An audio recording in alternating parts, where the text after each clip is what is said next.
Karis dan Salom. Pendeta Johnson Detan di sini. Kita akan bersama-sama mendengar akan firman Tuhan yang merupakan lanjutan dari kitab Perjanjian Baru, Kisah Para Rasul pasal 2. Dan sekarang kita sudah sampai di ayat 41 sampai dengan ayat 47 yang merupakan teks pada hari ini. Untuk memahami akan ayat 41 dari Kisah 2 sampai dengan ayat 47, saya ingin kita mendengar lagi dari ayat 37 agar supaya kita bisa melihat konteksnya secara luas. Saya akan baca Kisah Para Rasul pasal yang kedua, ayat 37 terus sampai ayat yang terakhir 47. Saudara boleh membuka firman Tuhan dan mengikuti dengan saya.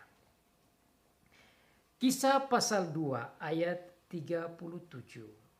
Demikian bunyi firman Tuhan. Ketika mereka mendengar hal itu, hati mereka sangat terharu. Lalu mereka bertanya kepada Petrus dan rasul-rasul yang lain, "Apakah yang harus kami perbuat, saudara-saudara?" Jawab Petrus kepada mereka, "Bertobatlah, dan hendaklah kamu masing-masing memberi dirimu dibaptis dalam nama Yesus Kristus untuk pengampunan dosamu. Maka kamu akan menerima karunia Roh Kudus. Sebab bagi kamulah janji itu, dan bagi anak-anakmu, dan bagi orang yang masih jauh, yaitu sebanyak yang akan dipanggil oleh Tuhan Allah kita." Dan dengan banyak perkataan lain lagi, ia memberi suatu kesaksian yang sungguh-sungguh.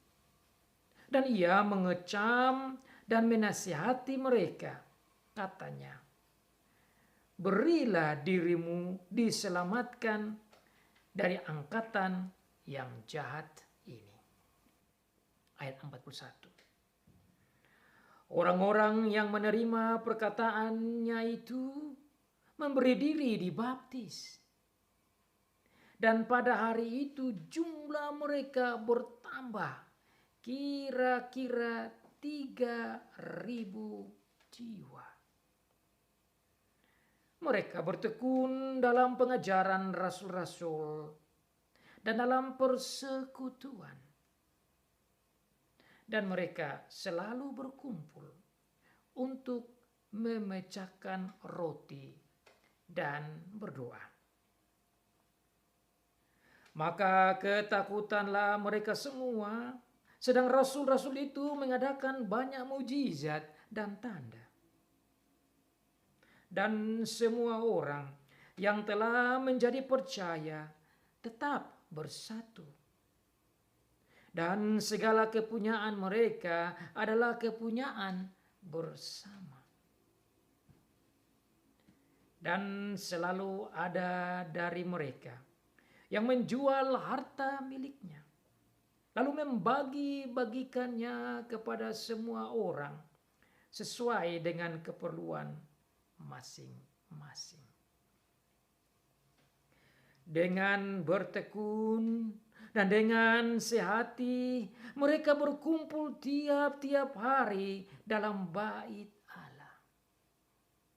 Mereka memecahkan roti di rumah masing-masing secara bergilir dan makan bersama-sama dengan gembira dan dengan tulus hati, sambil memuji Allah. Dan mereka disukai semua orang. Dan tiap-tiap hari Tuhan menambah jumlah mereka dengan orang yang diselamatkan. Demikianlah jawab pembacaan firman Tuhan. Diberkati bagi setiap anak Tuhan yang membaca, yang mendengar, dan melakukan firman Tuhan. Saudara, firman Tuhan yang kita dengar pada hari ini sangat luar biasa. Saya sendiri merasa bahwa ini firman yang sangat menggugah, sangat menarik. Karena firman Tuhan ini memberitahukan kepada kita tentang new community of New Testament Church. Berbicara tentang komunitas yang baru dari gereja perjanjian baru. Gereja yang Tuhan Yesus katakan kepada Petrus, my lambs.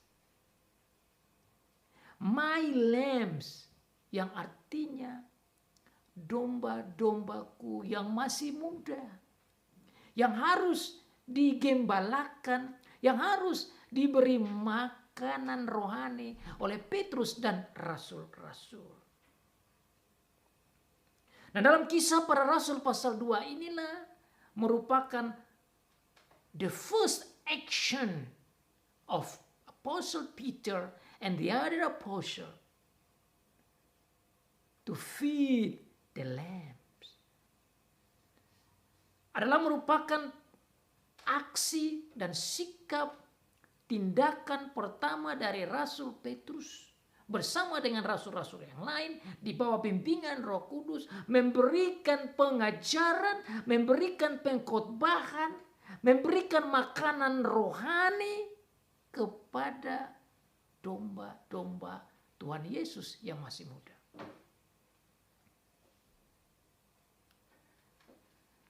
Dia mengawalinya dengan memberikan khotbah yang luar biasa, yang saya sebut dengan khotbah yang berpusat pada Tuhan Yesus Kristus.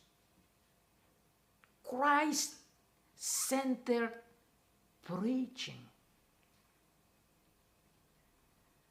Khotbah yang berisikan tentang pekerjaan-pekerjaan dan pengajaran-pengajaran yang Tuhan Yesus buat tatkala Dia sebagai Allah menjadi manusia dan menyampaikan pengajaran-pengajaran itu kepada umat manusia, khususnya waktu Dia ada di bumi berhadapan bertemu dengan orang-orang Yahudi yang dikatakan dalam khotbah itu merekalah yang bukan saja mendengar tapi juga mereka ini yang menyaksikan, mereka yang mendengar dan menyaksikan dan yang tahu akan pekerjaan-pekerjaan Tuhan Yesus dan akan perbuatan ajaib dan tanda-tanda dan kekuatan-kekuatan yang Tuhan Yesus buat itu mereka tahu, tetapi justru mereka sendirilah yang membunuhnya dan yang menyalibkannya. Dan dalam khotbahnya Petrus nyatakan bahwa Mesias, Yesus yang kamu bunuh itu, Yesus yang kamu salibkan itulah Mesiasmu. Yang Tuhan Allah membuat Dia sebagai Mesias yang mati dan dibangkitkan. Dan minggu lalu saudara dan saya belajar bahwa tatkala mereka orang-orang Yahudi ini mendengar akan khotbah dari Petrus tentang Tuhan Yesus itu, hati mereka menjadi terharu. Mereka inilah yang disebutkan dalam ayat 41, yaitu orang-orang yang mendengar perkataan itu dan memberi diri dibaptis. Mereka inilah yang digembleng oleh Tuhan lewat Petrus untuk bisa hidup berpusat pada Tuhan Yesus Kristus. Dan inilah yang merupakan tema kita pada hari ini.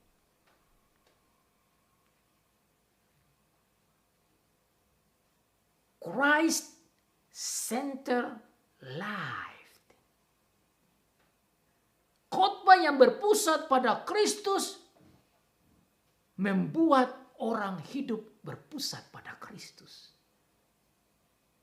Christ-centered preaching create people who has Christ-centered life. So if you listen to this preaching, I hope that you and also myself can lead our life that has Christ-centered life. You and me, after hear this, can learn from God as these people in the Bible lead a life that's centered on Christ. Hidup yang berpusat pada Kristus akibat dari mendengar perkataan dan khotbah dan pengajaran dan kesaksian yang berpusat pada Kristus. Kehidupan yang berpusat pada Kristus, Christ-centered life, punya 3 ciri penting. Dan ini merupakan bagian dari khotbah pada hari ini. Yang pertama, orang yang hidupnya berpusat pada Kristus, dia akan selalu siap bersaksi tentang Kristus. Poin pertama. Orang yang hidupnya berpusat pada Kristus, yang pertama, dia akan selalu siap untuk bersaksi tentang Kristus. Dia akan siap untuk selalu berkhotbah tentang Kristus. Dia akan siap untuk selalu bersaksi tentang Kristus dan mengajar tentang Kristus.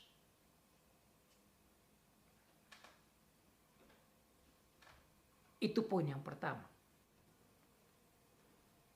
Jadi dalam poin kedua ini, orang yang hidupnya berpusat pada Tuhan Yesus Kristus, dia bukan saja akan selalu bersaksi tentang Tuhan Yesus Kristus, bukan saja berkhotbah tentang Tuhan Yesus Kristus, bukan saja mengajar dan sharing tentang Tuhan Yesus Kristus, tapi yang kedua, dia juga akan secara kontinu mau beribadah, mau berfellowship di dalam Tuhan Yesus Kristus. Kemudian yang ketiga, orang yang hidupnya berpusat pada Tuhan Yesus Kristus, hidupnya akan selalu membagi-bagi cinta kasih dan berkatnya kepada orang lain. So, people who has Christ as the center of their life, they will always bring the witness about Christ. They will always willing and continue to have fellowship in Christ. And then will be always love to share and to serve and even to shine to others because and for the sake of Christ. Those are the 3 important points that I'm going to preach today. Itulah 3 poin penting yang saya akan gali dan saya akan khotbahkan, saya akan sharing dengan saudara pada hari ini. Mari kita lihat 3 poin ini di dalam ayat-ayat yang kita baca. Poin yang pertama tentang bersaksi tentang Kristus itu kita akan lihat di ayat 41 dan ayat 43. Sementara poin kedua berbicara tentang berfellowship dalam Kristus itu akan kita gali dari ayat 42, ayat 46 dan 47. Kemudian poin yang ketiga tentang berbagi demi Kristus itu kita akan lihat dalam ayat yang ke-44, 45 dan 47. Bersaksi tentang Kristus, berfellowship atau bersekutu di dalam Kristus, berbagi, bersinar tentang Kristus, demi Kristus. Dalam bahasa Greek atau Yunani itu sudah sangat terkenal dan saya ingin sebut di sini supaya kita bisa juga ingat, karena ini 3 kata yang sangat penting yang berhubungan dengan 3 poin itu. Orang yang hidupnya berpusat pada Kristus, dia akan selalu siap untuk bersaksi, atau bahasa Yunaninya marturia. Dia akan selalu berfellowship dan bersekutu dengan Tuhan Yesus, yang dalam bahasa Yunaninya itu adalah koinonia. Dan yang ketiga, dia akan selalu siap berbagi, sharing. Bahasa Yunaninya terkenal dengan nama diakonia. Marturia, koinonia, dan diakonia. Mari kita lihat dalam teks firman Tuhan.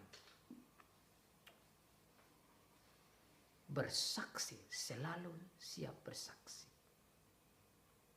Orang-orang yang mendengar, orang-orang yang menerima perkataannya itu memberi diri dibaptis, dan pada hari itu jumlah mereka bertambah kira-kira 3.000 jiwa. Orang-orang yang menerima perkataannya itu. Saya mulai dengan kata penting di sini, yaitu menerima perkataannya itu.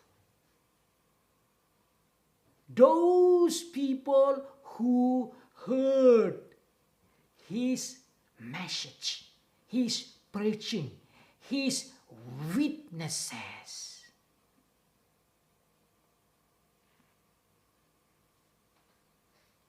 Witnesses. His message.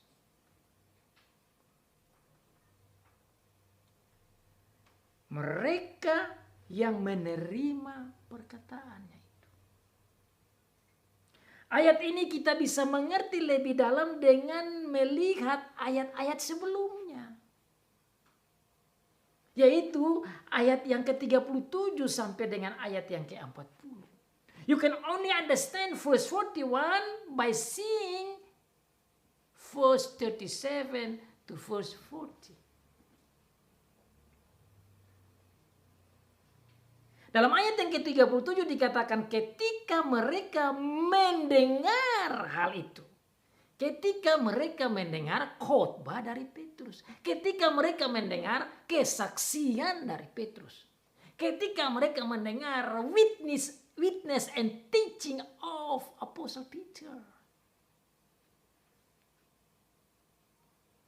Inilah yang saya maksudkan marturia.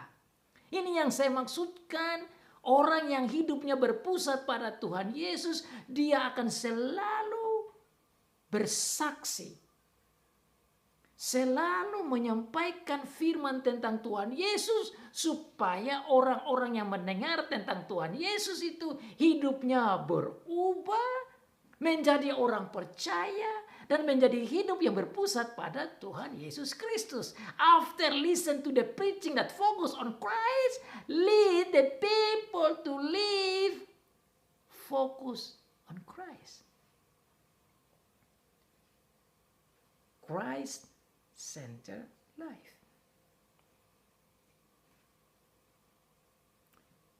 Ini terjadi karena khotbah dari Petrus. Terjadi karena kesaksian dari Petrus.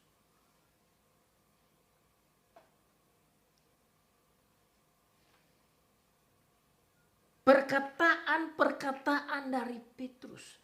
Dan perkataan dari Petrus kita telah dengar beberapa minggu lalu. Semua yang dia khotbahkan, yang dia katakan, yang dia saksikan itu mengarah pada Tuhan Yesus Kristus. Tatkala mereka katakan bahwa mereka orang-orang yang lain menyindir para rasul, Rasul Petrus katakan ini bukan mabuk anggur manis. Tetapi ini terjadi berdasarkan firman Tuhan yang Tuhan sebut lewat Nabi Yoel bahwa Roh Kudus akan dicurahkan. Dan Roh Kudus datang ini menunjukkan kepenuhan janji Tuhan Yesus, janji Allah Bapa di perjanjian lama bahwa Roh Kudus akan datang. Dan Roh Kudus datang ini menggerakkan dan menuntun, mendorong rasul-rasul untuk bisa berkhotbah tentang Tuhan Yesus. Sehingga Petrus berdiri dan berkhotbah tentang Tuhan Yesus. Khotbahnya menjadi khotbah yang berpusat pada Tuhan Yesus. His preaching become Christ-centered preaching, Christ-centered sermon, Christ-centered witness, Christ-centered watch, Christ-centered message. Makanya saudara lihat dalam ayat yang ke-20, 22, terus sampai dengan ayat 36 hanya bicara fokus tentang Tuhan Yesus punya kata-kata, Tuhan Yesus punya perbuatan, Tuhan Yesus punya keajaiban, Tuhan Yesus punya kehebatan, Tuhan Yesus punya perbuatan-perbuatan mujizat, Tuhan Yesus punya keajaiban-keajaiban. Semua yang Tuhan Yesus buat itu dia ringkaskan dan dia sampaikan menjadi kesaksiannya itu. Menjadi marturianya dari Petrus. Dan akibat dari marturianya, kesaksiannya, witnessnya itu orang-orang menjadi percaya. Akibat dari kesaksiannya itu, orang Yahudi itu bertobat. Orang-orang Yahudi itu bertobat. Orang-orang yang tidak percaya pada Tuhan Yesus menjadi percaya pada Tuhan Yesus. Itu karena witnessnya, karena marturianya, karena kesaksiannya itu.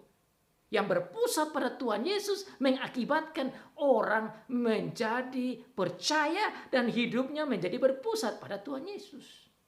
That's because of his preaching that focus on Christ. Make people believe in Christ and lead the life focus on Christ. Why? Because Peter was led by Jesus to center his life on Christ. The Holy Spirit also led Peter to preach to the people that center on Christ. So you see in verse 38, makanya hasilnya orang-orang itu menjadi terharu dan menjadi percaya pada Tuhan Yesus Kristus. Luar biasa dalam ayat 41 saya menggali kata itu, dikatakan orang-orang yang menerima perkataan itu memberi diri dibaptis. Orang-orang yang menerima perkataan itu dalam bahasa asli, dalam bahasa Inggris juga terjemahannya baik. Dalam bahasa Indonesia ini tidak dalam, tetapi dalam bahasa asli dia bilang orang-orang yang menerima dengan gembira, menerima dengan penuh hati. Receive his message gladly, heartily.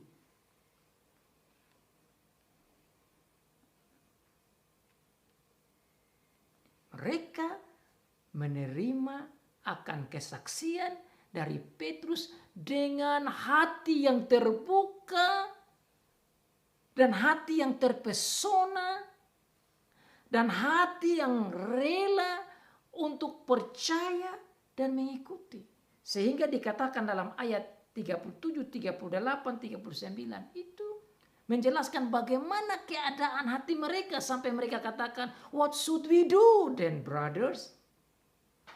Ini karena kesaksian yang berpusat pada Tuhan Yesus itu membuat orang percaya dan mereka katakan apa yang harus kami buat, saudara-saudara. Maka Petrus katakan yang kamu harus buat yaitu bertobat dan beri dirimu dibaptis. Makanya saudara lihat di sana, mereka yang mendengar kata-kata Petrus itu, mereka action. Jadi ayat ke-41 ini merupakan bagian summary, ringkasan kebenaran dari apa yang dibuat oleh orang-orang yang mendengar kata-kata Petrus. So they listen and obey the word of Peter. Peter said, repent.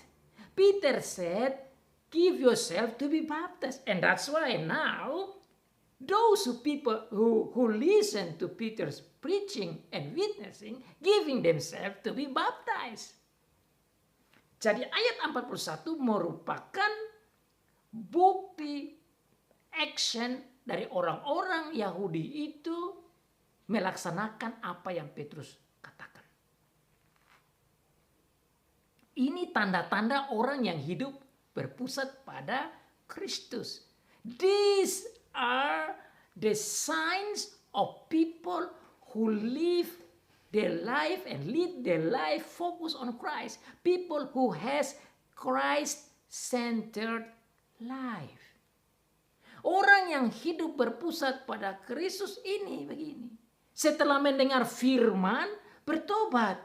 Setelah mendengar firman, memberi diri dibaptis. Setelah mendengar firman, berikan diri digembleng dan dituntun oleh Tuhan lewat hamba-hamba Tuhan. Itu. Mereka mendengar firman dengan gladly.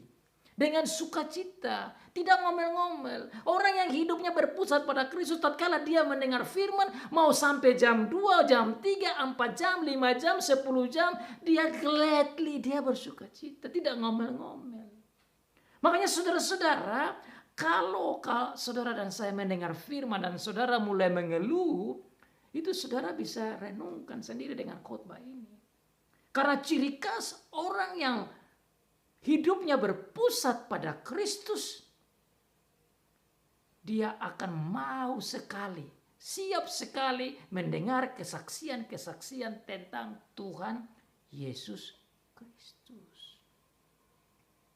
People that focus on Christ, people that lead their life focus on Christ, would become people that love his preaching about Christ, teaching about Christ. That is the sign of people who have life that center and focus on Christ. Jadi saudara dan saya boleh belajar dari cerita ini, dari firman Tuhan ini, bagaimana jemaat Tuhan pertama-tama tatkala mereka bertobat karena firman tentang Kristus, tetapi juga mereka mau hidup berdasarkan, berpusatkan pada Tuhan Yesus Kristus. Mereka menerima perkataan itu dengan sukacita dan memberi diri dibaptis. Tatkala dikatakan memberi diri dibaptis, maka saudara harus kembali ke ayat 38. Jawab Petrus kepada mereka, bertobatlah dan hendaklah kamu masing-masing memberi dirimu dibaptis dalam nama Yesus Kristus untuk pengampunan dosamu. Ayat 38 menjelaskan ayat ini. Bahwa tatkala mereka memberi diri dibaptis, tatkala mereka dibaptis, itu mereka dibaptis dalam nama Tuhan Yesus Kristus. Artinya tatkala mereka dibaptis, mereka menjadi anggota Tuhan Yesus Kristus. Mereka menjadi anggota kerajaan Allah. They become the member of the kingdom of God as soon as they repent and give themselves to be baptized. Tapi bukan saja itu, tatkala mereka memberi diri dibaptis itu, mereka juga mendapat pengampunan dosa. Ayat 38 jelaskan itu. So when they give themselves to be baptized, they also receive the forgiveness of sin. Makanya minggu yang lalu saya bilang, wow. you're supposed to be punished. But instead of getting the punishment, you got Jesus Christ. You got forgiveness of sins. And then after that it says there, you got the Holy Spirit. Tatkala mereka dibaptis itu, memberi diri dibaptis, mereka mendapat pengampunan dosa. Mereka mendapat Tuhan Yesus. Mereka menjadi anggota kerajaan Tuhan Yesus. Mereka menjadi milik Tuhan Yesus. Dan bersama dengan itu mereka juga mendapat Roh Kudus. Nah, ini ciri-cirinya orang-orang yang hidupnya berpusat pada Tuhan Yesus Kristus. Orang yang hidupnya berpusat pada Tuhan Yesus Kristus, dia dibaptis, dia bertobat, dia percaya firman Kristus, dia bertobat, dia dibaptis, dan dia menerima pengampunan dosa, dan dia mendapat Roh Kudus. Amazing, isn't it?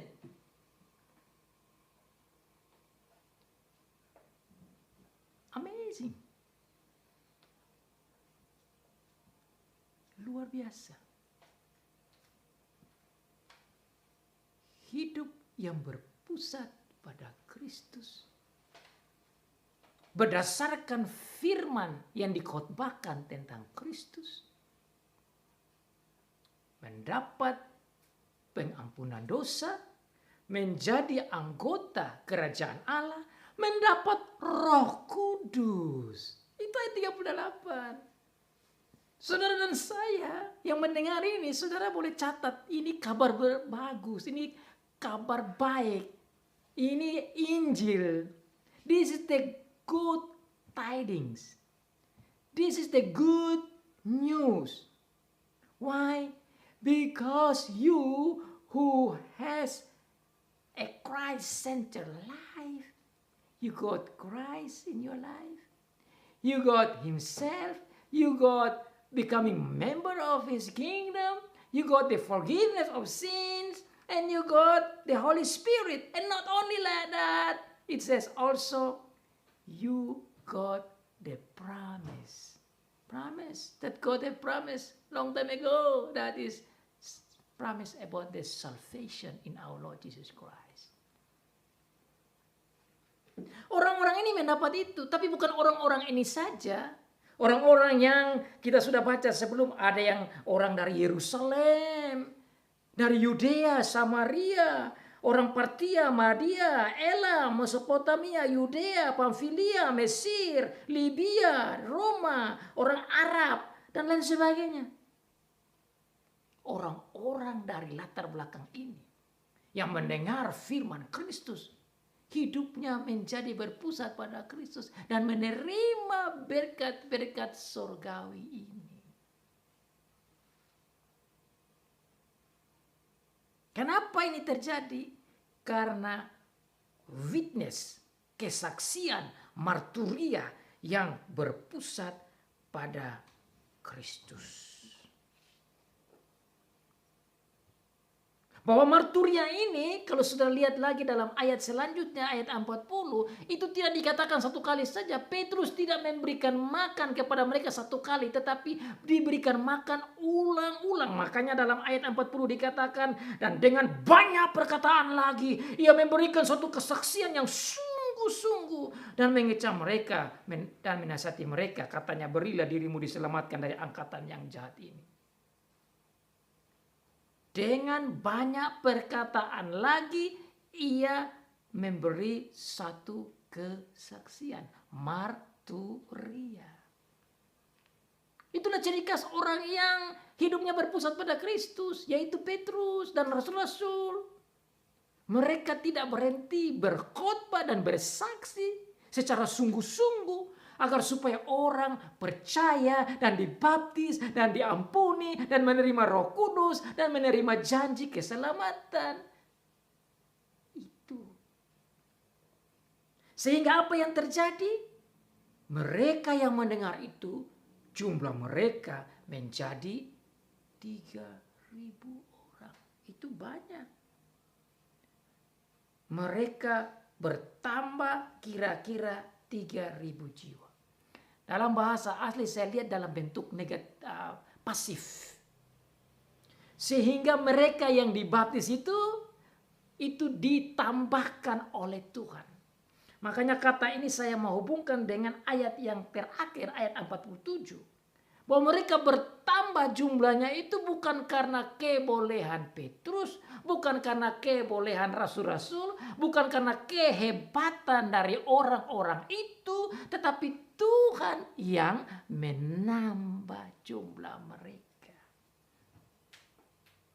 Tuhan menambah jumlah mereka karena kesaksian yang berpusat pada Kristus. So God was the one who add their numbers. They were increasing in numbers, not because of the ability of Peter or the disciples or the apostles or those people themselves, but they were increasing in numbers because God worked. God added it. Look at verse 47. Lihat ayat 48. Tuhan, 47 maksud saya. Tuhan yang menambahkan. Sambil memuji Allah dan mereka disukai semua orang. Ayat 47b. Dan tiap-tiap hari Tuhan menambahkan jumlah mereka. Tuhan menambahkan jumlah mereka. Ini luar biasa. Jumlah jemaat bertumbuh bukan karena pekerjaan manusia, tetapi Tuhan menambah jumlah mereka. Bagaimana itu bisa terjadi? Tuhan menambah jumlah mereka berdasarkan pekerjaan Tuhan lewat Roh Kudus yang menggerakkan hamba Tuhan bersaksi marturia yang berpusat pada Kristus. Jadi jemaat harus bertumbuh karena Tuhan menambah. Jangan jemaat bertumbuh karena manusia yang berusaha dengan strategi-strategi manusia untuk menambah jumlah orang percaya. Orang yang bertumbuh dan bertambah menjadi orang percaya karena strategi manusia itu tidak akan lama. Dia akan lari. Makanya saudara-saudara jangan kaget. Ada orang yang menjadi Kristen sepertinya dia percaya, tahu-tahunya tidak jadi Kristen lagi dan tidak percaya Tuhan Yesus lagi. Ya orang seperti itu datang bukan karena Tuhan. Karena kalau orang sudah datang dan percaya pada Tuhan, dia tidak akan hilang keselamatannya. You will never lose your salvation if God work in you and put you into His kingdom. You will never lose. Your salvation will never lose. You will lose your salvation if you come because of man's influence, let's say political reasons or economic reasons or social reasons or any other human reasons. Then you will not stay longer, stronger, and long. Because you come because of the human reason. But when people come to faith because of God, they will be staying there forever. Inilah yang terjadi. Orang-orang ini dikatakan mereka bertambah. Bukan karena manusia, tapi manusia yaitu Petrus dan Rasul-Rasul dipakai oleh Tuhan yang berkhotbah bersaksi tentang Petrus membuat orang bertambah-tambah. Karena pekerjaan Tuhan. Dan luar biasa dalam pasal 4 ayat yang ke-4 dikatakan dari 3.000 menjadi 5.000. Dan itu 5.000 laki-laki saja. Kalau tambah dengan perempuan, tambah lagi dengan anak-anak, tambah lagi dengan anak muda, berarti pasti ada puluhan ribu. Datang, bertobat, dibaptis, diampuni, terima Roh Kudus, menerima janji, dan hidup dengan hidup yang berpusat pada Tuhan Yesus Kristus. Orang yang hidupnya berpusat pada Tuhan Yesus Kristus, dia akan hidupnya penuh dengan kesaksian tentang Tuhan Yesus. Itulah yang dibuat oleh rasul-rasul. berdasarkan khotbah dan pengajaran dan kesaksian yang berpusat pada Tuhan Yesus Kristus itu menimbulkan orang bertobat, dan dari orang-orang yang bertobat itu jadilah jemaat. Jadilah anggota kerajaan Allah. Anggota kerajaan Allah inilah yang namanya gereja, tentu mereka akan bersekutu. Mereka akan bersekutu bersama. Dan luar biasa, di dalam pelayanan, murid-murid dalam memberikan kesaksian, rasul-rasul memberikan kesaksian, selain bersaksi dengan khotbah dan dengan pengajaran, mereka juga menunjukkan pekerjaan-pekerjaan ajaib. Itu dicatat dalam ayat yang ke-43. Maka ketakutanlah mereka semua, sedang rasul-rasul itu mengadakan banyak mujizat dan tanda-tanda. Ayat ini mengingatkan saya yang tertulis di dalam Markus pasal 16. Tuhan Yesus sebelum naik ke surga, Tuhan Yesus telah berkata dan sampaikan kepada mereka, saya baca ayat itu, ayat 15 sampai ayat 18 dari kitab Markus. Dikatakan bahwa orang-orang ini yang percaya, yang mengikuti Tuhan Yesus, para rasul ini, mereka akan bersaksi dan akan membuat mujizat-mujizat. Itu jelas, dan ini merupakan realisasi dari apa yang Tuhan Yesus bilang. These are the realizations of what our Lord Jesus said in Mark chapter 16 verse 15. I read Markus 16 ayat 15. Lalu ia, maksudnya Tuhan Yesus, berkata kepada mereka, maksudnya ke murid-muridnya, pergilah ke seluruh dunia, beritakanlah Injil kepada segala makhluk. Ini maksudnya marturia, kesaksian. Ayat 16, siapa yang percaya dan dibaptis dan diselamatkan, tapi siapa yang tidak percaya akan dihukum. Ini merupakan bagian dari realisasi tadi kisah pasal yang kedua ayat 37-38 dan sampai ayat 41. Ayat 17 dihubungkan dengan tadi ayat 43. Tanda-tanda ini akan menyertai orang-orang percaya. Maksudnya murid-murid itu. Dan ini banyak orang salah paham. Tanda-tanda ini, maksudnya mujizat-mujizat ini, akan menyertai orang-orang yang percaya, yaitu rasul-rasul ini. Mereka akan mengusir setan-setan demi namaku. Mereka akan berbicara dalam bahasa-bahasa yang baru bagi mereka. This is the realization of kisah para rasul. Ini dia punya nyatanya. Mereka akan memegang ular, dan sekalipun mereka minum racun maut, mereka tidak akan mendapat celaka. Mereka akan meletakkan tangannya atas orang sakit dan orang itu akan sembuh. Sudah Tuhan Yesus berkata demikian kepada mereka, terangkatlah ia ke surga, lalu duduk di sebelah kanan Allah. Mereka pun pergi memberitakan Injil ke seluruh penjuru, dan Tuhan turut bekerja dalam meneguhkan firman dan dengan tanda-tanda yang menyertainya. Ayat-ayat ini merupakan ayat yang sudah dikatakan Tuhan Yesus sebelum, dan inilah realisasinya. Inilah bukti. These are the proof of what our Lord Jesus Christ already said in Mark chapter 16. Makanya dikatakan di sini rasul-rasul itu mengadakan banyak mujizat dan tanda. Don't be surprised, because that's what Jesus said already, that they will do all these miracles and signs. Why? Because Jesus already said, you will bring the message, you become witnesses, marturia, and as you doing this, all the signs and miracles also will happen. Ini merupakan penggenapan dari apa yang Tuhan Yesus katakan. Dan oleh karena perbuatan-perbuatan ajaib itu, maka dikatakan di sini ketakutanlah mereka semua. Saya coba cari tahu apa yang dimaksud kata ketakutan. Tapi sebenarnya dalam bahasa asli, kata ketakutan kurang memberikan gambaran yang tepat. The word fear is not good translation. Because the original, the word fear should be translated as feeling awe, reverence, respect. Jadi yang dimaksud dengan kata ketakutan ini bukan takut dalam arti mengerikan. Bukan. Jadi kalau kita tidak lihat ayat bahasa aslinya, kita bisa salah paham. Yang dimaksud dengan mereka rasa takut, ketakutanlah mereka, ini artinya mereka merasa heran dan menghormati dan respect kepada Tuhan. Itu maksudnya.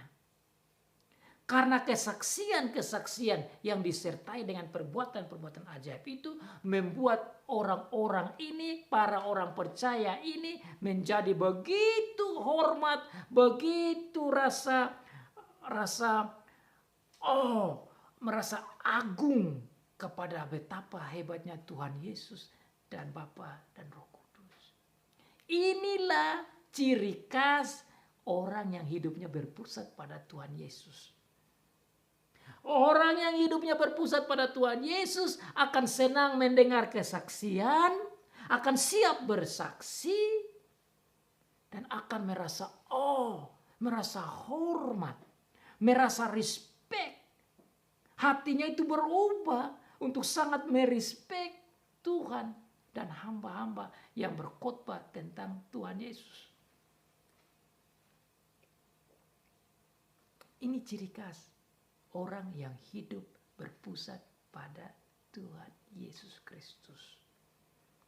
Dan mereka yang percaya dan memberi diri dibaptis dan hidupnya begitu hormat kepada Tuhan dan kepada firman-Nya akan menggiring mereka untuk hidup yang selalu bersatu dalam satu roh. They have one mind and one spirit together willingly to obey and to have fellowship in Christ. Dan itulah poin yang kedua. That's the second point. The signs of people who focus their life on Christ.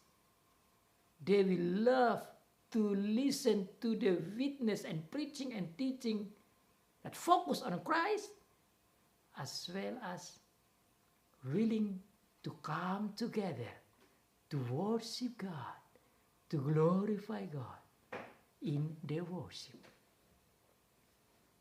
That was saying in verse 42. Lihat di ayat 42. Mereka bertekun dalam pengajaran rasul-rasul dan dalam persekutuan. Dan mereka selalu berkumpul untuk memecahkan roti dan berdoa. They were always steadfastly, continue.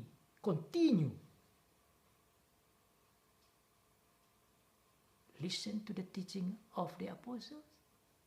And continue have fellowship with God in Christ. Ciri khas orang yang hidupnya berpusat pada Tuhan Yesus. Dia akan terus mau berfellowship. Sekali lagi dalam terjemahan kita dikatakan bertekun. Ini penerjemahan kata yang baik. Tetapi kalau saya lihat lagi dalam bahasa asli, bahasa Inggris juga lebih dalam sedikit. Dan saya ingin sampaikan biar kita menikmati indahnya firman Tuhan ini. I like to share with you on this word steadfastly. In English is great. It says steadfastly continue to listen and to have fellowship with God. Mereka bertekun.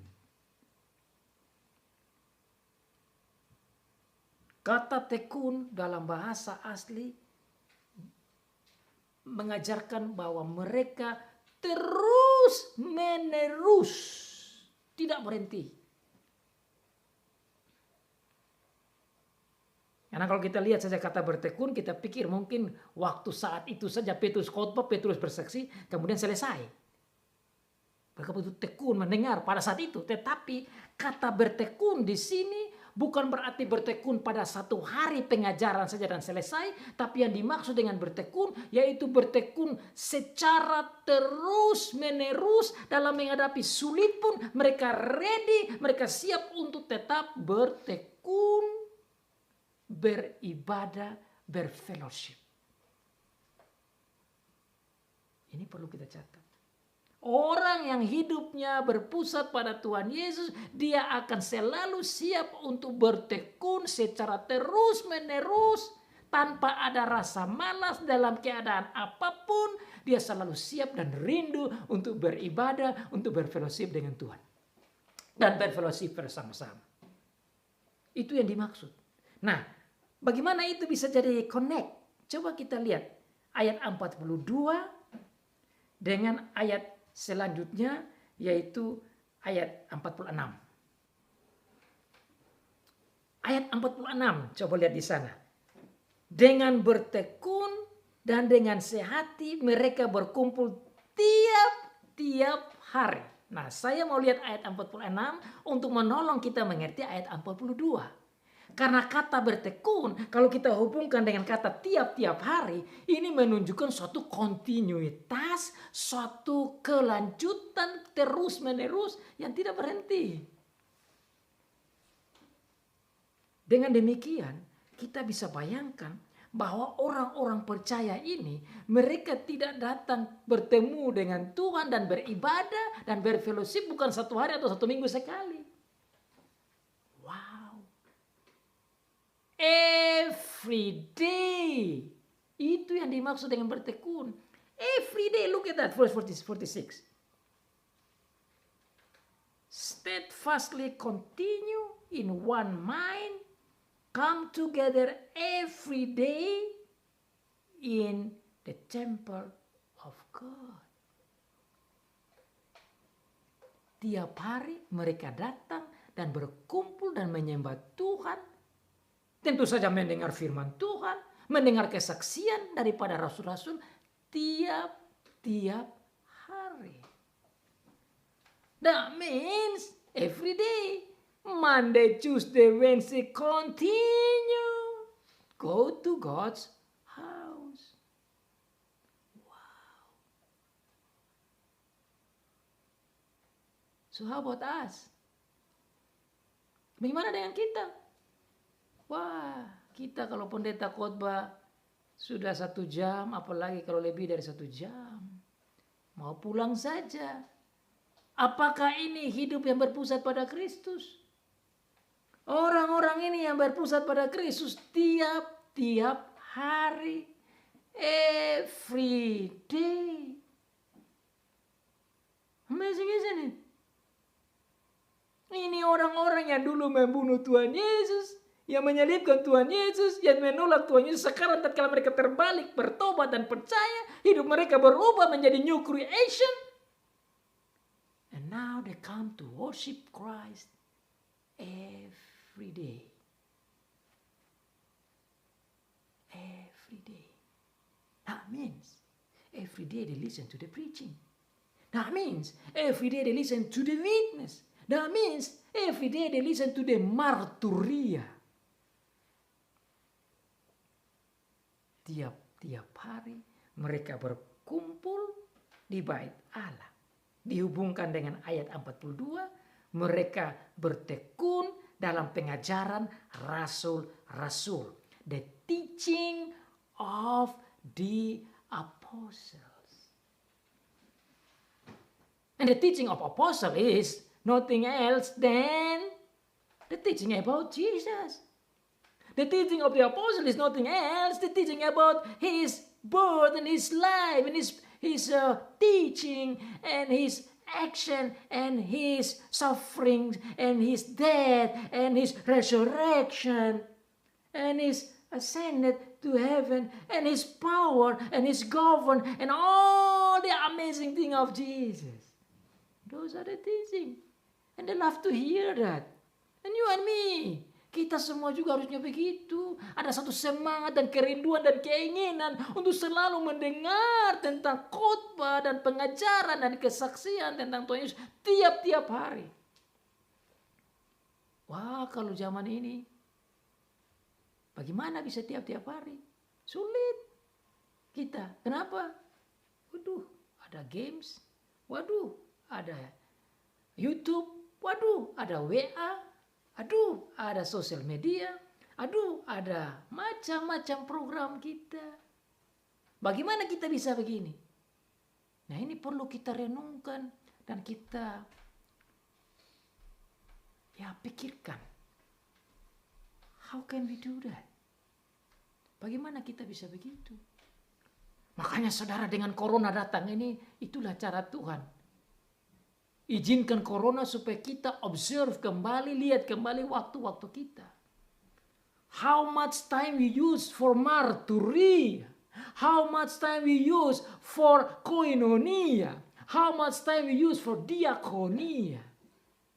Berapa banyak waktu kita pakai untuk bersaksi? Berapa banyak waktu kita pakai untuk berfellowship dengan Tuhan? Berapa banyak waktu kita pakai untuk bisa melayani dan bersinar dan share kepada orang lain dan berbagi kepada orang lain?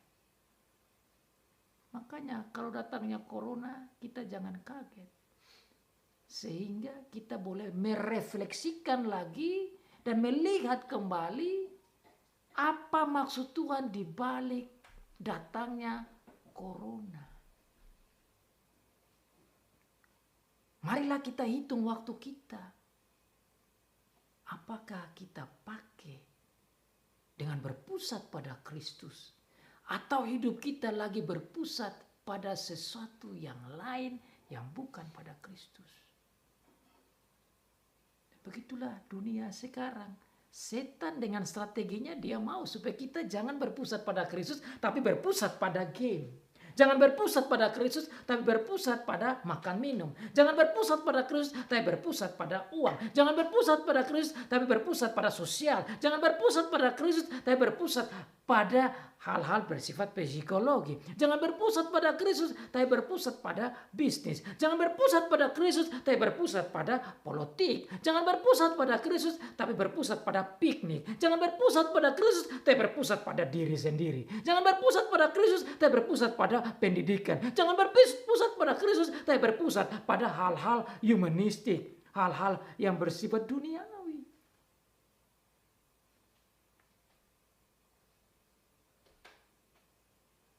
Tiap-tiap hari itu menunjukkan bahwa mereka betul-betul berpusat pada Kristus. Tiap-tiap hari ini bukan saja pergi ke bait suci dan pergi menari-nari, bukan pergi ke sana dan pergi lihat-lihat, tapi pergi ke sana dikatakan di sana mereka bertekun dalam pengajaran Rasul. Pengajaran Rasul ya tidak lain bicara tentang kebangkitan dan pekerjaan Tuhan Yesus. Itu yang tercatat, saudara bisa buka di dalam kitab Kisah Para Rasul. Kita lihat dalam ayat pasal 4. Bagaimana isi pengajaran Rasul. Kisah Para Rasul pasal 4 saya baca bagi saudara-saudara. Ayat yang ke-32. Adapun kumpulan orang yang telah percaya itu, mereka sehati dan sejiwa. Dan tidak seorang pun yang berkata bahwa sesuatu dari kepunyaannya adalah miliknya sendiri. Tapi segala sesuatu adalah kepunyaan mereka bersama. Ayat 33 dari pasal 4. Dan dengan kuasa yang besar, rasul-rasul memberi kesaksian tentang kebangkitan Tuhan Yesus. Dan mereka semua hidup dalam kasih. Memberikan kesaksian tentang kebangkitan Tuhan Yesus. Inilah yang menjadi inti isi penyampaian berita marturia mereka. Di dalam kebersamaan, di dalam berfellowship, di dalam ibadah, di dalam kebaktian, di dalam worship mereka bertekun dan mendengar pembicaraan, khotbah, message, berita, kesaksian tentang kebangkitan Tuhan Yesus. Nah, kalau dikatakan kebangkitan Tuhan Yesus itu berarti berhubungan dengan perbuatan Allah yang ajaib di dalam Tuhan Yesus. Itu yang mereka bicarakan. Itu yang mereka sampaikan. Itu yang rasul-rasul sampaikan. Dan inilah yang mereka dengar tiap-tiap hari. Berarti fokus beritanya itu, dalam fellowshipnya itu, dalam ibadahnya itu bicara tentang Tuhan Yesus. Menurut saya ini yang harus kita belajar. Di dalam bagaimana kita berkoinonia, beribadah, fellowship. What is the real fellowship? What is the true fellowship? What is the true ibadah? Ibadah yang sejati itu apa? Di sini dijelaskan, ibadah yang sejati adalah ibadah yang bertekun pada pengajaran-pengajaran rasul yang tidak lain berbicara tentang Tuhan Yesus yang adalah Mesias, yang adalah anak Allah, dan semua perbuatan-perbuatan besar yang Allah buat dalam dia, itulah yang harus menjadi inti pengajaran, penyampaian di dalam fellowship. So the content of the fellowship is that people come together to listen to the preaching of the leaders that focus on Christ. His life, His suffering, His death, His resurrection, His ascending, His power. Those are the ones that should become the content of the preaching in the fellowship, in the worship. Jadi saudara-saudara, kalau dalam khotbah saudara berfellowship dan dalam ibadah yang ada itu, khotbahnya dan kesaksiannya dan pengajarannya tidak berdasarkan pengajaran Rasul yang berpusat pada Tuhan Yesus, maka itu bukan fellowship yang sejati dan alkitabiah.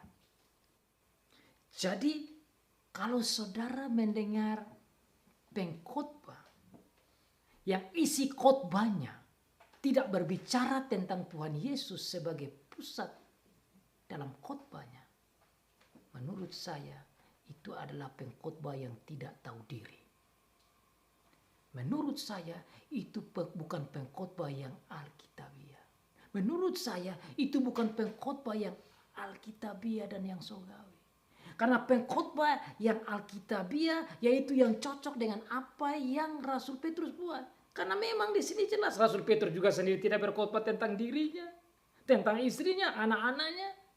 Tidak sama sekali. Yang dia khotbahkan hanya tentang Tuhan Yesus, janji-janji Allah tentang Tuhan Yesus, Tuhan Allah Bapa dan Roh Kudus. Itu isi khotbah dalam fellowship. Itu isi khotbah yang harus dikhotbahkan dalam kebaktian gereja. Itulah harusnya menjadi isi khotbah yang ada di dalam ibadah-ibadah apapun. Harus berpusat dan berbicara tentang Tuhan Yesus Kristus. Dan itulah menjadi ciri khas orang-orang yang hidupnya berpusat pada Tuhan Yesus Kristus. Tidak berkhotbah tentang hal-hal duniawi, tidak berkhotbah tentang olahraga, tidak berkhotbah tentang politik, tidak berkhotbah tentang ekonomi dan bisnis, tidak berkhotbah tentang hal-hal humanis, tidak berkhotbah tentang hal-hal sosial, tidak berkhotbah juga tentang hal-hal ekonomi dan lain sebagainya, tapi khotbahnya hanya berpusat pada pekerjaan Bapa dan Anak dan Roh Kudus. Itu haruslah menjadi isi khotbah. Kenapa saya omong ini? Ini penting karena dunia sekarang ini orang menjadi bingung dengan melihat gereja dan khotbah yang benar itu yang bagaimana.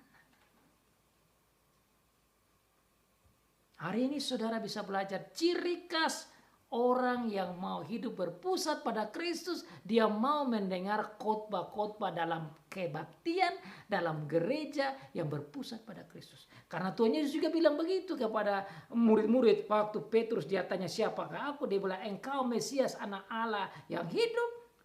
Yesus bilang, di atas dasar ini, di atas pengakuanmu yang katakan bahwa Mesias anak Allah yang hidup, itulah gereja bertumbuh. Gereja menjadi gereja yang benar tatkala gereja mengkhotbahkan tentang Tuhan Yesus sebagai Mesias anak Allah yang hidup dan pekerjaannya dan perbuatannya dan semua perbuatan-perbuatan hebat. Itu dari dia, itulah yang harus menjadi isi khotbah di dalam fellowship. Yang berikut, di dalam fellowship selain ada pengajaran, selain ada pengkhotbahan, ada ciri khas fellowship dan ibadah yang alkitabiah, yaitu ada persekutuan bersama. Tuhan Yesus katakan, di mana ada 2-3 orang berkumpul menyebut nama aku, di situ aku ada. Ada persekutuan bersama. Dan dikatakan dalam persekutuan bersama itu, orang yang bersekutu bersama yang berpusat pada Tuhan Yesus, di situ akan ada kebersamaan. Di situ akan ada kesatuan. Di situ akan ada sukacita. Di situ akan ada gentleness. Di situ akan ada rendah hati. Di situ akan ada pelayanan. Di situ akan ada pujian hanya kepada Tuhan. Itulah ciri khas ibadah fellowship yang Alkitabiah, yang betul-betul sesuai dengan Alkitab.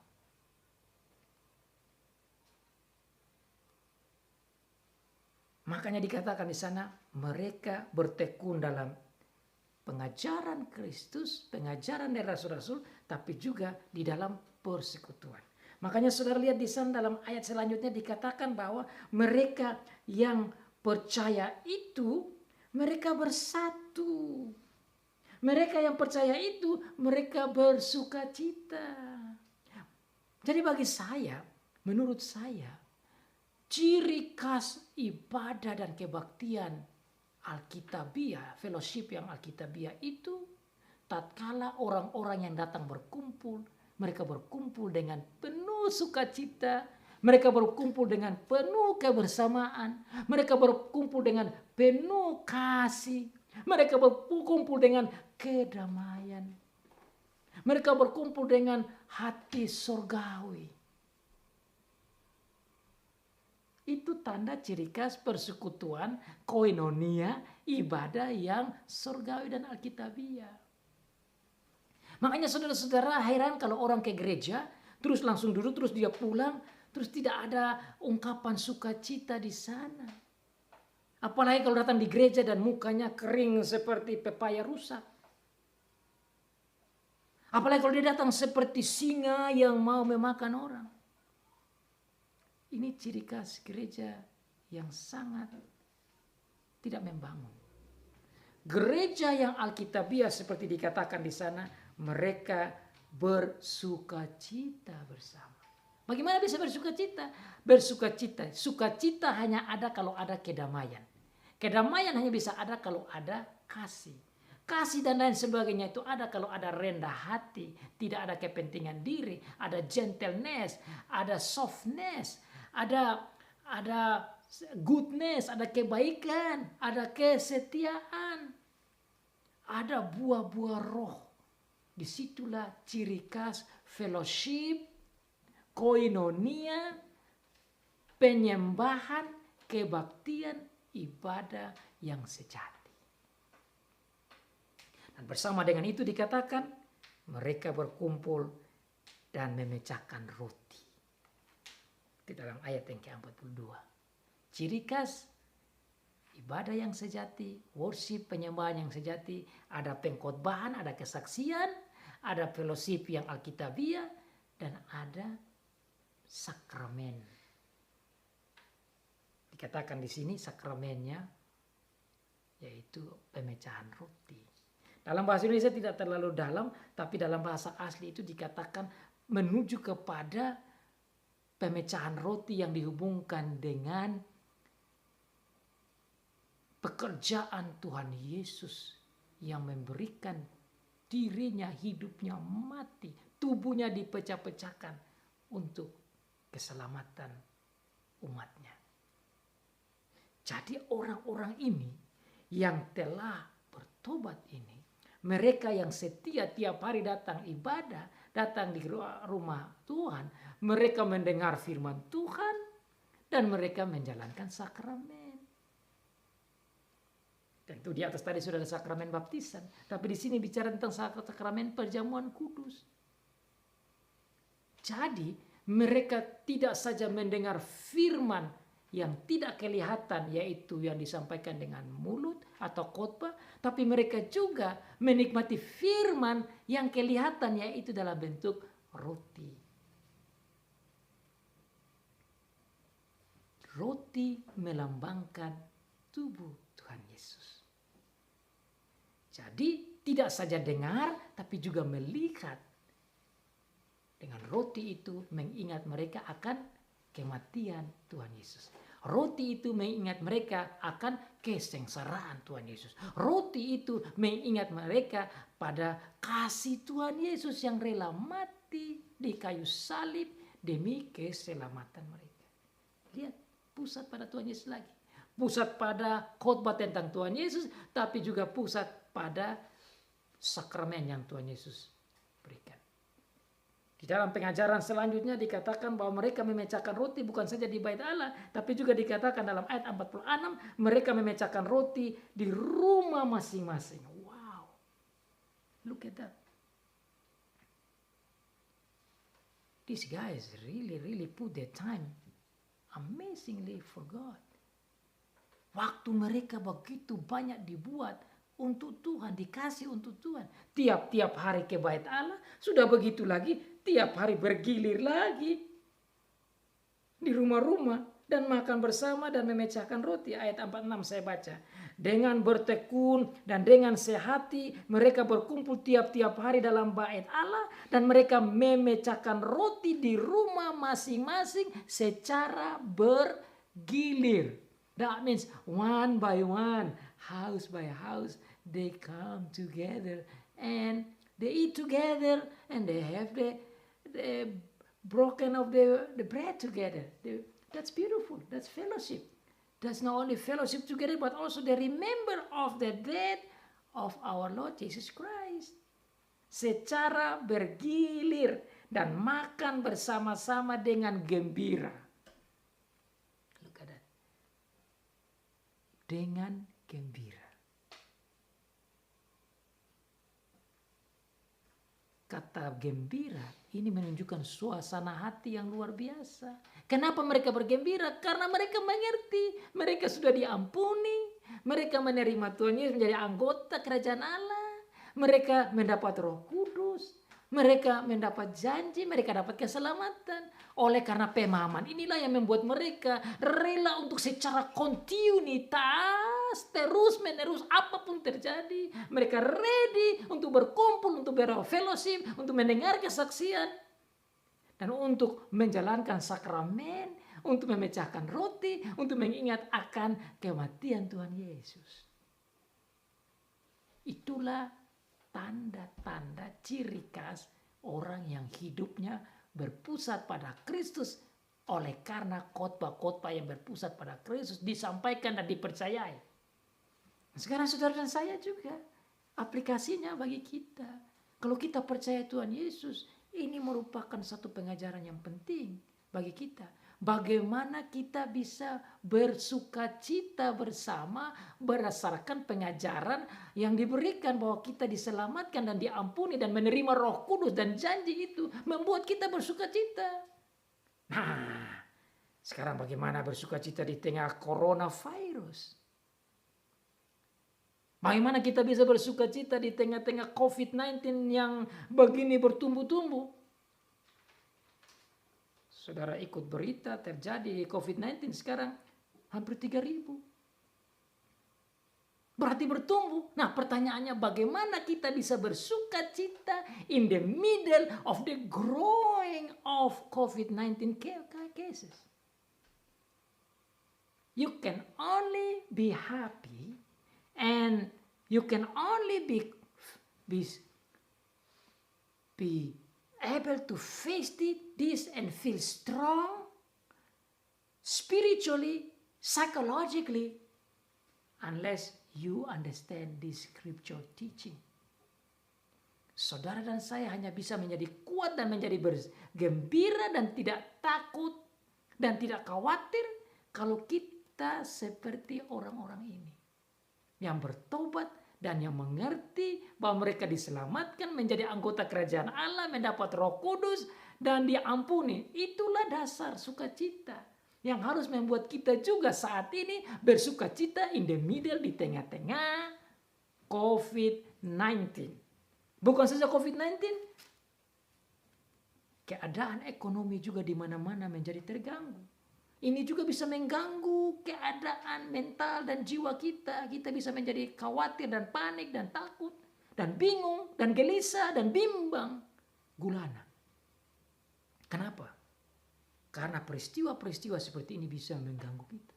Tetapi ayat-ayat firman Tuhan ini haruslah membuat kita bergembira di tengah-tengah ini, karena kita tahu bahwa Tuhanlah yang mengatur dan mengizinkan ini semua. Tapi di balik itu kita bersama-sama dengan ayat firman Tuhan kita katakan, saya bergembira karena saya mengerti saya diampuni. Saya bergembira karena saya diselamatkan. Saya bergembira karena saya punya Roh Kudus. Saya bergembira karena dosa-dosa saya diampuni. Saya bergembira karena saya menjadi anggota kerajaan Allah. Maka, hai COVID-19, engkau tidak bisa buat apa-apa kepada saya. Hai ekonomi yang berbahaya, saya tidak perlu takut dan ragu dan khawatir dan panik. Karena ada dasar firman Tuhan, berita yang menguatkan saya. Dan saya mau untuk terus berfellowship dengan Tuhan. Berfellowship dengan saudara-saudara yang lain. Beribadah meskipun ibadah secara online, saya tetap mau setia. Maka saudara dengar firman Tuhan ini, saudara, jangan sampai saudara menjadi lesu dan tidak mau beribadah sama seperti orang-orang ini. Kita ibadah 1 minggu, 1 kali, ada yang 2 kali. Orang-orang ini ibadah tiap-tiap hari. Sudah ibadah tiap-tiap hari di rumah Tuhan, di bait Allah. Masih lagi di rumah-rumah bergilir. Bayangkan itu. Kenapa orang begini? Karena mereka betul-betul hidupnya berpusat pada Tuhan Yesus Kristus. Mereka siap bersaksi marturia, mereka siap koinonia beribadah yang berpusat pada Tuhan Yesus, tetapi juga mereka siap melaksanakan pelayanan diakonia. Itulah bagian terakhir. They're ready to serve and to shine and to share for the sake of our Lord Jesus Christ. Mereka siap dan mau untuk melayani, untuk bersinar, untuk berbagi, untuk share.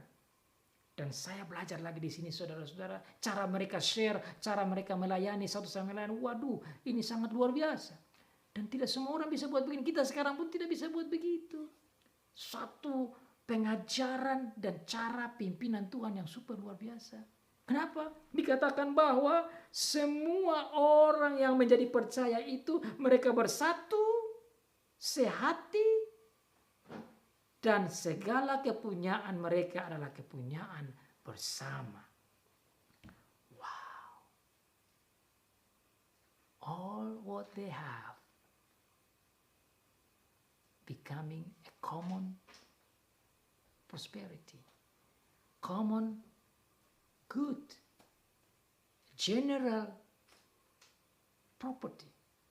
They have it together and then they share it equally. So everybody can be happy.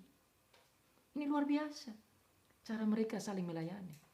Ini berarti mereka punya rasa kebersamaan itu, waduh, dalam sekali. Ini berarti tidak ada tingkat-tingkat, tidak ada yang lebih kaya, tidak ada yang lebih miskin, tidak ada yang menganggap enteng yang lain. Di sini membuktikan bahwa di dalam pusat hidup mereka itu menjadi kebersamaan yang sangat luar biasa. Di sini juga menunjukkan ada kerendahan hati. Di sini menunjukkan betapa mereka saling mencintai. Di sini menunjukkan bagaimana mereka saling care, saling perhatikan. Sehingga mereka ada yang menjual, mereka sampaikan dan berikan. Lihat ada yang kurang, mereka bagi. Mereka sampaikan, mereka bagi sama-sama. Sehingga semua bersuka cita sama-sama. Maka tidak heran dikatakan mereka bersuka cita. Karena hampir tidak ada orang yang susah. Karena yang ada jual barang dan bagi kepada yang tidak ada. Inilah bukti orang yang berpusat pada Tuhan Yesus. Inilah makanya di gereja dikatakan harus ada pelayanan diakonia. Maksudnya gereja harus bisa berkumpul, mengumpulkan kemampuan itu untuk melayani orang-orang yang tidak bisa. Termasuk orang-orang miskin, janda, piatu, orang-orang yang tidak punya apa-apa. Itu yang namanya diakonia. Jadi diakonia itu dasarnya dari sini. Tatkala orang-orang rela untuk membagi-bagi barangnya, membagi-bagi kekayaannya untuk orang yang susah. Sehingga semua merasa dilayani, diperhatikan, dibantu. Ini ciri khas orang yang berpusat pada Kristus. Diakonianya jelas. Saudara dan saya juga belajar dari sini. Bagaimana kita bisa menggunakan kepunyaan kita untuk bisa melayani orang yang lain. Untuk bisa berbagi dengan orang yang lain. Itu yang tercatat di dalam ayat yang ke-44 dan ayat yang ke-45. Semua orang yang telah menjadi percaya tetap bersatu dan segala kepunyaan mereka adalah kepunyaan bersama. Wah, kalau kita catat begini, kepunyaan mereka adalah kepunyaan bersama, berarti equal. Berarti hampir tidak ada yang lebih kaya dari yang lain, hampir tidak ada yang lebih miskin dari yang lain. Inilah picture of heavenly life. This is the picture of heavenly life. Inilah gambaran tentang kehidupan surgawi. Karena di surga kita semua merasa equal. Harusnya kita juga begitu. Harus start di rumah. Bagaimana semua merasa equal. Bagaimana semua merasa adil. Itu hanya bisa terjadi kalau tidak ada selfishness. Ini hanya bisa terjadi kalau tidak ada kesombongan. Ini hanya bisa terjadi kalau tidak ada kepentingan diri sendiri. Hal seperti begini yang merupakan ciri khas kehidupan surgawi, kehidupan yang berpusat pada Kristus, hanya bisa ada kalau ada hal mementingkan orang lain. Hanya bisa ada kalau kita hidup dengan rendah hati. Hanya bisa ada kalau kita hidup dengan kebaikan. Hanya bisa ada kalau ada cinta kasih. Hanya bisa ada kalau ada kedamaian. Hanya bisa ada kalau kita rela melayani. Dan itu menciptakan sukacita. Makanya saudara lihat dikatakan bersukacita ini katanya sangat dalam. Karena itulah gambaran hidup surgawi. Ini yang harus kita buat dalam rumah tangga kita masing-masing. Supaya ada suasana surgawi. Nah di rumah tangga itu kepunyaan harusnya bersama-sama, merasa itu bersama. Dan di dalam kebersamaan itu ada yang namanya satu hati, satu pikiran, satu tujuan. Itu yang disebutkan dalam kitab Filipi pasal 2. Harusnya kamu punya satu hati, satu tujuan, satu roh, satu arah, satu pikiran. Itu yang harus ada di kita. Sebagai orang-orang yang hidupnya berpusat pada Tuhan Yesus. Bahkan dikatakan dalam bahasa asli dia bilang yang bertekun dan bersama-sama ini di dalam satu in accordance. One accord. Itu ungkapan luar biasa. Seperti lagu sama-sama jalan. Tidak ada yang ke sana dan wah ini kalau lagu nyanyi satu lagu di sana dahulu di sini dari belakang, ini tidak akord lagi. Tetapi hidup yang berpusat pada Kristus harus one accord.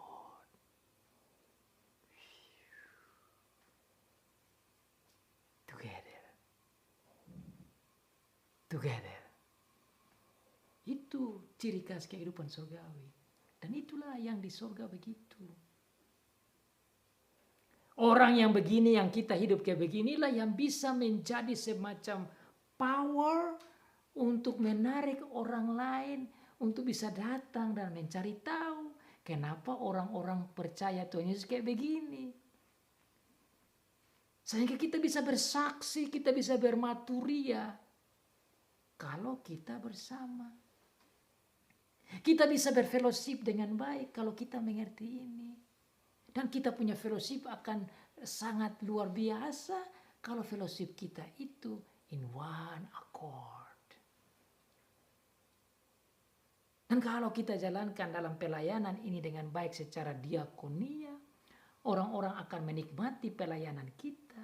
Maka orang-orang yang dilayani itu pun akan memuji, memuliakan nama Tuhan. Oleh karena pelayanan diakonia kita, oleh karena sharing kita, oleh karena kerelaan kita untuk berbagi. Makanya saudara, marilah kita bersama-sama hidup yang berpusat pada Tuhan Yesus, bukan berpusat pada yang lain. Orang yang hidupnya berpusat pada Tuhan Yesus, dia akan selalu siap untuk marturia bersaksi. Dia akan selalu siap untuk berfellowship, beribadah. Dia akan selalu siap untuk berdiakonia, berbagi, dan selain berbagi, dia akan membagi-bagi apa yang dia punya. Dia akan shine, dia akan bersinar, dan dia juga akan melayani. Itu yang namanya hidup yang berpusat pada Tuhan Yesus Kristus. Saudara dan saya, mari kita hidup yang berpusat pada Tuhan Yesus. Marilah kita hidup dengan terus bersaksi. Marilah kita hidup dengan terus berfellowship dalam Tuhan Yesus. Dan marilah kita hidup dengan terus berbagi dan bersinar. Dan melayani dan bershare pada siapa saja yang bisa kita share demi Tuhan Yesus Kristus. Dan biarlah nama Tuhan Yesus dipuji selalu oleh karena hidup kita yang berpusat pada Tuhan Yesus. Let's lead a life that focus on Christ and become Christ-centered life.